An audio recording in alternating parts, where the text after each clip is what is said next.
Hi, my name is Aneta Klosek, and in this short video, I'm going to share with you my top tips on how to boost the effectiveness in your AML operations, with some examples and regulatory context for you to know. Cut down on manual work wherever you can. In many AML teams, analysts spend a huge amount of time for reviewing alerts that look suspicious on paper, but turn out to be false positives. If your team is repeatedly reviewing the same types of alerts and the same outcomes, that's a signal that your monitoring framework isn't learning from itself. A strong AML monitoring setup should analyze historic data, including closed cases, SAR scenarios, and escalation outcomes, to understand which rule-based scenarios actually led to the risk and which ones constantly didn't.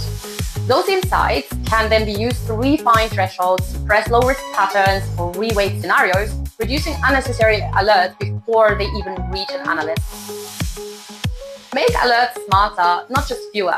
Traditional rule-based monitoring relies on predefined scenarios, velocity rules, threshold breaches, geographic risk flags, but these rules often operate in isolation.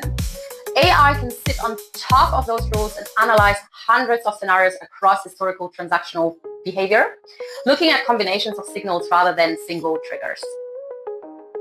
For example, instead of flagging every high-value transaction, AI can assess how the transaction compares to a customer's own historical behavior, like peer groups and past outcomes, and then the result is better alert qualification, not by replacing rules, but by learning which rule combinations actually really matter.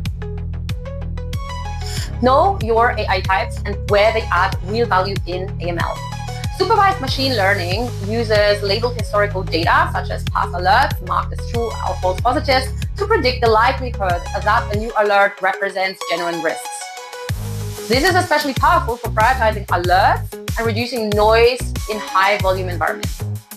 Unsupervised learning, on the other hand, looks for unusual transaction patterns without relying on predefined labels. It's useful for identifying emerging behaviors or typologies that existing rules don't yet capture, helping teams to stay ahead of new laundering methods rather than reacting after the fact.